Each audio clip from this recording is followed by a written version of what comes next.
Hello, I'm Michelle Yana Chan, and this is Fast Track's Insider Guide with my top travel tips from around the world. On March 3rd, the Iditarod dog sled race begins in Alaska.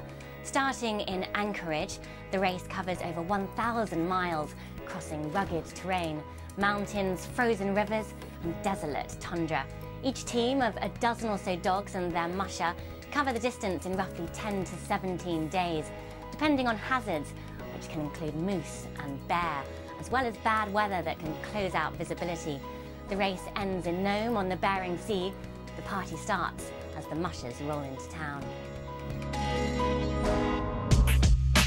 Another race, this time in the Gulf, beginning in Bahrain. Sailing Arabia, the Tour, takes to the seas February 12th, with 6 teams racing identical boats, which aims to focus attention on skill and teamwork, rather than boat design and engineering.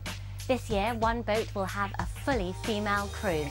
The race will cover 1,400 kilometres, moving across the Gulf, with stops in Doha, Abu Dhabi and Ras Al Khaimah, before moving on to Oman.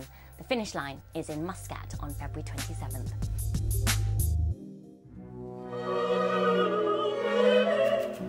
And staying in the Omani capital, don't miss the new Royal Opera House Muscat, which boasts stages for musical, theatrical and operatic productions. A new season's just begun. Coming up is classical music, ballet, tango and jazz. The Great Arabic Songbook, conducted by Palestinian Nabil Azam, will chart the classics on February 7th. And a month later, on March 6th, listen out for classical drummers from Oman and Japan who'll take to the stage together to perform exhilarating rhythm.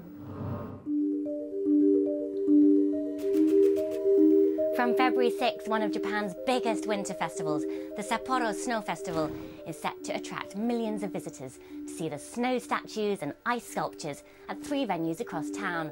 Odori Park is the main festival site, where grand architectural installations, all built of snow and ice, are illuminated after dark.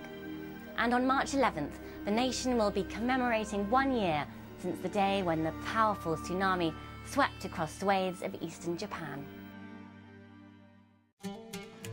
It's also approaching a year since the bombing of a cafe in Marrakesh's celebrated square, Jemaa el Fna. And although the site is still in ruins, the tourists are coming back.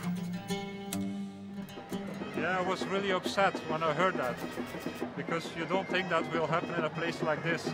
But that doesn't mean that I do not want to come anymore to that nice town here. That was Belgian tourist Johan van den Heulen telling me why the terrorist strike has not kept him away.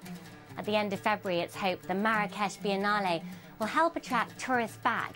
There'll be 5 days of performances, debates and film screenings. Look out for the Higher Atlas art exhibition at the Theatre Royal.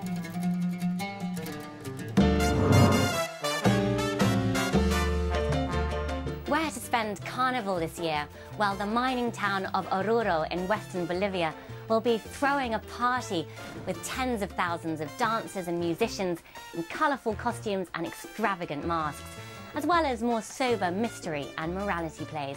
Some say La Diablada, as the party is called here, even rivals Rio's Carnival. It's certainly more intimate, taking place on the city's streets and plazas rather than inside a stadium. Thanks for checking in with my Insider Guide this month. Until next time, happy travelling.